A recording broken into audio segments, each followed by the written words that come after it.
Sudan's military and civilian leaders have reached a deal to reinstate the ousted Prime Minister Abdalla Hamdok. He was forced out in a coup nearly a month ago. The army says Hamdok will lead a new independent cabinet.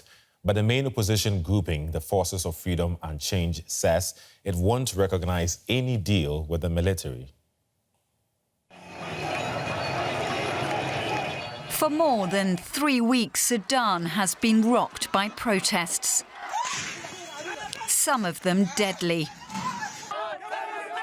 The unrest follows a military coup headed by General Abdel-Fattah Burhan, derailing the promised move towards democracy. Political opponents were detained, and Prime Minister Abdalla Hamdok was placed under house arrest. Sudan is no stranger to coups. In 2019, the veteran president, Omar al-Bashir, was overthrown by the army. He'd ruled for more than 30 years. But it seems these latest anti-coup protests have unsettled the military. Abdalla Hamdok, they promise, will be reinstated as Prime Minister. The main opposition, though, says it won't recognise any government that involves the army.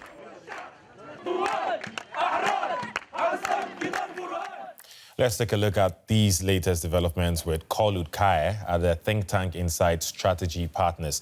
She's in the Sudanese capital, Khartoum. Hello. So Sudan's main civilian opposition coalition is not in favor of this new agreement. Why? Well, I mean, first of all, I think it's important to note that very few people are in favor of this new agreement. For the FFC, this body that you mentioned, they've been completely sort of left behind, they say, from any negotiations.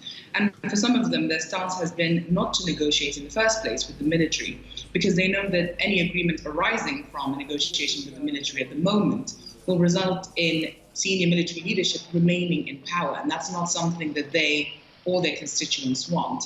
My sense is that this current agreement, of which we know very few details, is probably not satisfying to them either in terms of the political dispensation that they will have. So then, who is the big loser in this latest power struggle? I mean, the whole country, I suppose, is a loser in some sense, because the crisis is having manifold impact on different facets of society, particularly the young people who are dying on the streets every day through regime violence. And so any sort of talk of an agreement right now that doesn't take into effect or into account the voices on the street, the voices of different facets of society, particularly among young people who make up the overwhelming population of Sudan, is going to be sort of dead in the water before it's even been inked. So what do these developments tell us about where Sudan is heading? It's difficult to say because it's such a fluid situation. You know, from one day to the next, we're hearing there's an agreement being brokered by either an international or even a domestic group of people. But the issue is that, you know, the military will say that it is considering or entertaining some of these offers. But in the meantime, they seem to be using it to buy time so that they can put in place the sort of, either the appointments or the mechanisms in place for them to stay on even longer.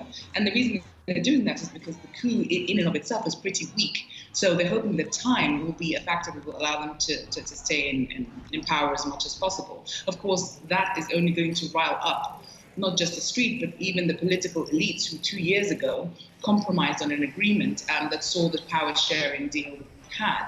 And so people are learning the lessons of 2019 and by and large rejecting any kind of political arrangement that sees senior members of the army, but also of the Islamists that back them in government. Okay.